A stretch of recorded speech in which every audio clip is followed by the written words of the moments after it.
The New York Police Department releasing new data showing that Jewish people were targeted in 60% of all confirmed hate crimes last month.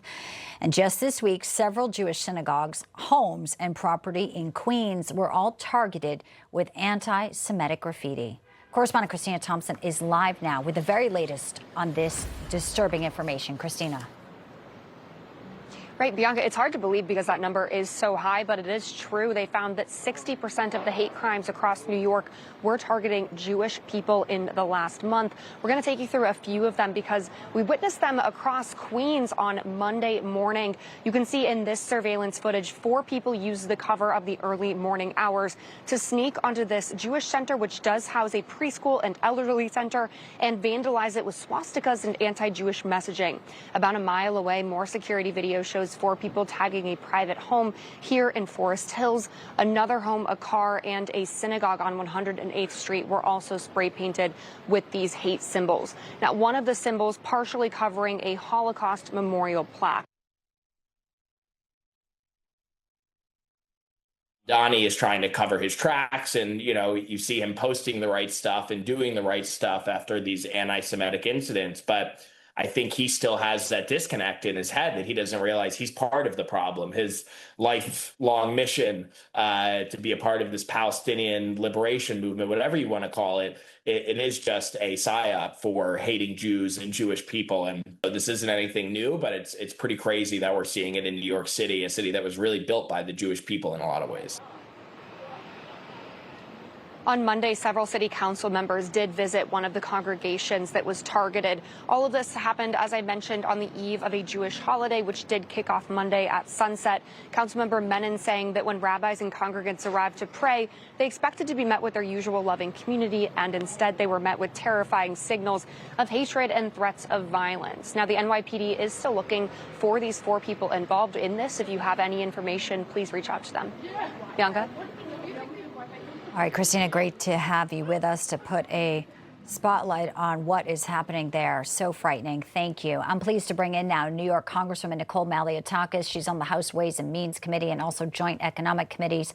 Congresswoman Malliotakis, great to have you today. And sorry for to start with such a disturbing story, but these are staggering numbers. I mean, Jewish community targeted 60%, and we're talking just in the past month. It seems like it's not waning. It could, in fact, be increasing. What are New York leaders doing to make Jews in New York feel safe? Yes, sadly, New York is not just a leader in high taxation and outward migration. It's also the leader when it comes to hate crimes, particularly those targeting our Jewish neighbors. The reality is the leadership in New York has not been strong enough in condemning anti-Semitism. As a matter of fact, they've allowed it to fester. What happened when you saw all these anti-Semitic protests taking place across New York City, particularly on our college campuses? Our leaders were very silent, minus a few. That really sets a tone for the city. And the other reality is the bail law that the Democrats put in place in New York State releases these perpetrators oftentimes right back onto the street. They go to the police station, they get a desk appearance ticket, and they're right back on the street. So if you're not going to take these crimes seriously, they're only going to reoccur. And sadly, unless somebody is assaulted or arson is involved, they will release you right back onto the street following one of these types of crimes. Yeah, there's no incentive to not do it when you see such a low bar for penalties. I want to ask you about Kathy Hochul, the governor, and Albany Democrats. Reportedly, they're going to impose some of the most extreme sanctuary policies in the nation. So again, this isn't about protecting people. This is about helping illegals. The Assembly Speaker, Carl Heastie, confirms that 95% of anti-ICE immigration package has already been agreed upon. So what does it do? If our viewers don't know, it would ban local law enforcement from assisting in ICE operations. But the bigger point of this is the lack of cooperation. Again, what does that send to people who are here illegally?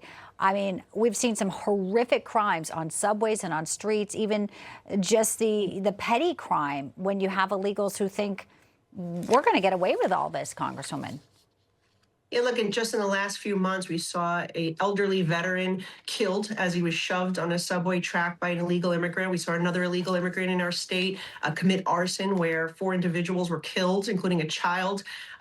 Horrific, awful crimes. Laken Riley's murderer was released from New York State and went over to Georgia and killed Laken Riley, another preventable tragedy. And here, what are the Democrats doing? They're doubling down on horrific policies that protect these perpetrators. You know, when somebody's arrested and you have a detainer request now out from them by the federal government to detain and deport them, instead of cooperating because this person is a criminal, even if they're a repeat offender, multiple convictions, what do the Democrats do in New York? They go out of their way to release that individual through the back door so that way they can't be found by ICE. And, you know, there's zero cooperation. That is why you saw ICE on the streets. That is why they had to be doing their job openly. When you don't have municipalities cooperate, more people will die as a result of this law that the Democrats are planning to pass in Albany. That is a fact. Well, Bruce Blakeman, who wants to be the next governor, is talking about the work he's doing in Nassau County to protect people and actually have ICE enforcement. There's another subject we've got to get your take on. It's redistricting. Hochul's also getting involved in this. She puts this out on X, Congresswoman, that the Supreme Court has been chipping away at our elections for years. It is clearly carrying out Donald Trump's will with this decision. So here she says, New York has always led the fight for voting rights. We'll lead again. I'm working with the legislature to change New York's redistricting process so we can fight back against Washington's attempt to rig our democracy. I mean, you know firsthand because they attempted to redraw your district and failed when the Supreme Court ruled against her. So personally, you know what this means. You know what's on the line. Talk to us about Hochul saying that she's going to now take back the process. You know, first of all, it's a complete joke that she would say they're leading the fight in voting rights when here's a group of people that try to allow non-citizens to vote in our elections. They allow non-citizens to get a driver's licenses that automatically allow them to register to vote. They've passed all sorts of things that really hinder the integrity of our election system, not to mention, same-day voter registration where someone could just show up at a polling site and not even be vetted to make sure they live in the district or are a citizen. So Kathy Hochul has now tried to gerrymander my district for 3 consecutive terms. Okay, every 2 years we have a legal battle with her because they're trying to redistrict this seat to make it tilt the scale to give the Democrats an advantage. We're going to fight back these attempts again. We always anticipated they'd come back in 2028 because they've tried this every 2 years.